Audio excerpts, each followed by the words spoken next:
నిన్ను ఎక్కడికో తీసుకుపోదాం అనుకుంటుంటే మీరు రాహుల్ గాంధీ ఇక్కడనే వస్తున్నట్టు నిన్ను అని చెప్పిపోయాయి కదా మొన్న ఆయన ప్రేమనంతా. నేను ఎక్కడికో తీసుకుపోదాం నేను అనుకుంటుంటే పాపం నువ్వు మీ రాహుల్ గాంధీ గీనే వస్తున్నాడు, నువ్వు రా వచ్చేసే నాతో నేను చెప్పిండు కదా. ఇది దాని గిఫ్ట్గా ఇప్పుడు ఇది తెలంగాణ రైతాంగాన్ని, తెలంగాణ విద్యుత్ వినియోగదారులందరినీ ఆయనకు అప్పచెప్పదలుచుకున్నాడు. అల్టిమేట్గా దీన్ని ప్రైవేటీకరణ చేయడానికి చేసే కుట్ర. దీన్ని ప్రైవేటీకరణ చేయాలి. ఇప్పుడు ఆయన పథకం అంతా అది చేసి ఏం చేయాలి? ఈ పథకంలో చేరినాక 2 సంవత్సరాల లోపల నువ్వు ఈ కరెంటు మీద నువ్వు పెడుతున్న ఖర్చు ఎంతో ఆదాయం కూడా అంతే వచ్చేటట్టు చేయాలి 2 ఏళ్లలోనే. ఇప్పుడేమో రకరకాల స్కీముల పేరు మీద ప్రభుత్వం 10,000 15,000 కోట్లు డిస్కమ్లకు ఇసుకుంటూ వచ్చింది. ఇప్పుడు ఇక ప్రభుత్వం నుంచి బాధ్యత నుంచి తప్పించుకోవాలి. ఇవాళ లిఫ్ట్ ఇరిగేషన్లతోని రైతులకు ఉచితంగా నీళ్ళు ఇస్తున్నాం. మోటార్లకే కాకుండా మామూలు రైతు తను పెట్టుకున్న మోటార్కి కాకుండా లిఫ్ట్ ఇరిగేషన్ల ద్వారా కూడా ఇస్తూ ఉన్నాం. ఇది ప్రభుత్వమే ఇప్పుడు ఆ ఖర్చును భరిస్తూ వస్తుంది. రేపు దాన్ని మొత్తం మళ్ళీ రైతుల మీదకి ట్రాన్స్ఫర్ చేస్తారు. మొత్తం లిఫ్ట్ ఇరిగేషన్తో మీరే కదా పంటలు పండించుకుంటుంది కాబట్టి మీరే బిల్లు కట్టాలి. రైతుల మీద మామూలుగా ఉండదు బాధుడు. ఈ మీటర్ల ఖర్చు ఎవడు పెడతాడు అని అంటే మీటర్ల ఖర్చు కూడా మళ్ళీ మన మీద వినియోగదారుల మీద వేస్తారు. అదనంగా 6,000 రూపాయలు 6,500 రూపాయలు వేస్తారు. నాకు తెలిసి ఇప్పటివరకు అట్లే ఉంది ధర. కానీ మరి అది మన రేవంత్ రెడ్డి ప్రభుత్వంలో కదా, మళ్ళీ అందులో మళ్ళీ బట్టి విక్రమార్క మంత్రి. మరి ఈయన పర్సెంటేజ్ ఆయన పర్సెంటేజ్ కలుపుకుంటే మరి ఎంతకు పోద్దు అది మీటర్ ధర కలిపి మన మీదనే వేసి మళ్ళీ అది కూడా 2 ఏళ్లలోనే సాఫ్ చేసేయాలి. ₹1 అదనంగా ప్రభుత్వం నుంచి ఇచ్చే పని లేకుండా మొత్తం వినియోగదారుల మీదనే వేసి సమానం చేసి అప్పుడు అదానికి అప్పచెప్పాలి. దానికి ఇంకొక కథ కూడా తెచ్చారు. తమ ఈ రైతులు ఇంటట్లేరు, ఈ రైతులతో పెట్టుకుంటే బాగలేదని చెప్పి ఇంకో 3వ డిస్కమ్ తయారు చేస్తున్నామని చెప్పారు. ఇప్పుడు దాకా తెలంగాణ 2 డిస్కమ్లతో పనిచేస్తుంది. అటు నార్దరన్ డిస్ట్రిబ్యూషన్ కంపెనీ, ఇటు సదరన్ డిస్ట్రిబ్యూషన్ కంపెనీ.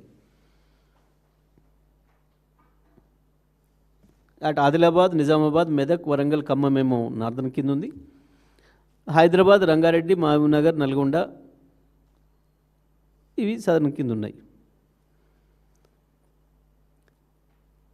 కానీ ఈ రెండింటిని కాదని ఇంకో 3వ డిస్కమ్ తయారు చేస్తున్నారు.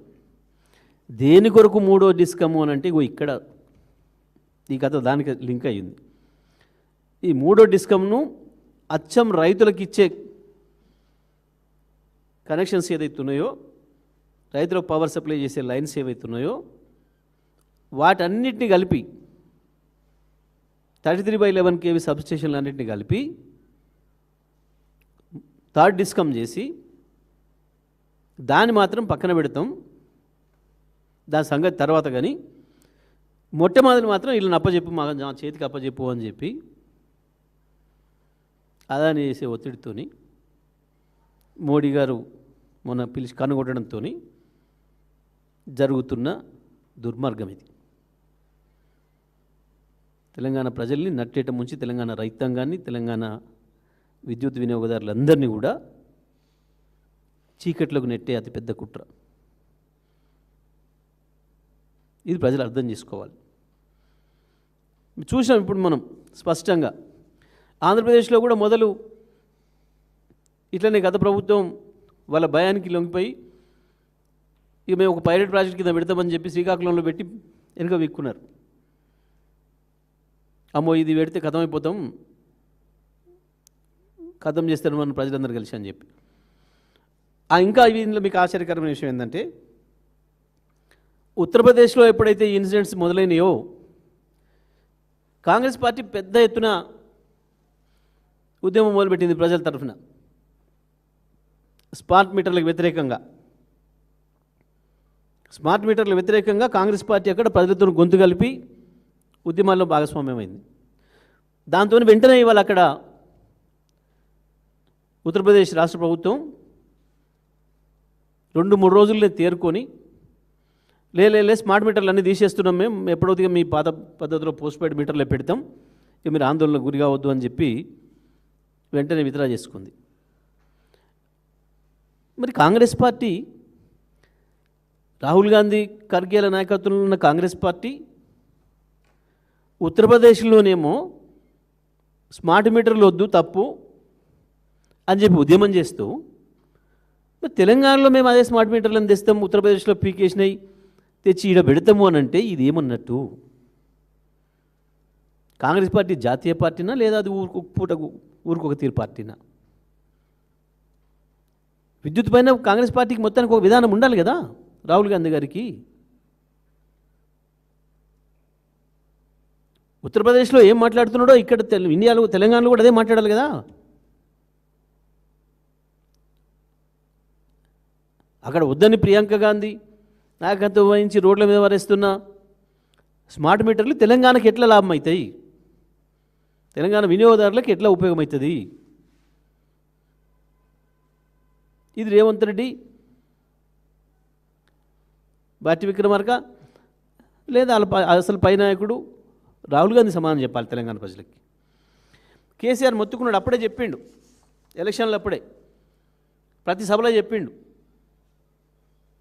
కాంగ్రెస్ని తెచ్చుకోకుండా మీ పని చీకట్లు అవుతాయి, మీ బతుకు చీకట్లు అవుతాయి, రైతులకు మీటర్లు పెడతాడు అని చెప్పి.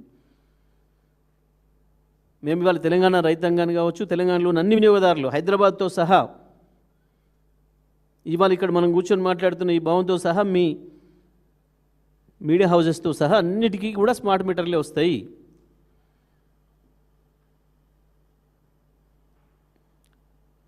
ఉన్నట్టుగా ఇప్పుడున్న పాత మీటర్లను పీకి అవతల వారేసి 6-7 వేల రూపాయలు మనం ఎత్తినేసి కొత్త మీటర్లు తీసుకొచ్చి పెట్టి ఇవాళ వసూలు చేయరు మనకాడ, కానీ నెల బిల్లులలో వస్తుంది, నెల బిల్లులలో వస్తుంది. ఆ కొత్త మీటర్ పెట్టే ఖర్చు వాడే పెట్టి తెస్తాడు కదా, మనకెందుకు లేనుకుంటారు కొంతమంది అమాయకంగా. కాదు, అది మీ నెత్తినే ప్రతి నెల పడుతుంది. 2 నెలల్లోనే దాని ఖర్చు కూడా కట్టాలి. దాని ఖర్చుతో సహా అన్ని బాకీలు లేకుండా చేసి డిస్కమ్లను లాభాల్లోకి తీసుకొచ్చి ప్రైవేట్ వాళ్ళకి అప్పచెప్పాలి. ఇది వాళ్ళ ఈ ముఖ్యమంత్రి మంత్రివర్గం చేస్తున్న దుర్మార్గమైన చర్య. దీన్ని బీఆర్ఎస్ పార్టీ తరఫున మేము తీవ్రంగా ఖండిస్తున్నాం. తప్పకుండా రైతులు కావచ్చు, విద్యుత్ వినియోగదారులు అందరూ కూడా దీనికి పెద్ద ఎత్తున దీనికి వ్యతిరేకంగా ఆందోళన చేయాల్సిన అవసరం ఉంది. మన బతుకులు చీకట్లు చేసే కాంగ్రెస్ పార్టీని తీసుకుపోయి బంగాళాఖాతంలో వేయాల్సిన అవసరం ఉంది. దీన్ని ప్రజలు సిద్ధపడాలని చెప్పి మేము విజ్ఞప్తి చేస్తూ ఉన్నాం. దాంతోపాటు విద్యుత్ కొనుగోళ్లలో అనేక స్కాములు చేస్తున్నారు. దానికి సంబంధించి కూడా తొందరలోనే మళ్ళీ వివరాలతోని అన్ని బయట పెడతా. వాళ్ళ పంపుడు స్టోరేజ్ కొరకు పెడుతుంది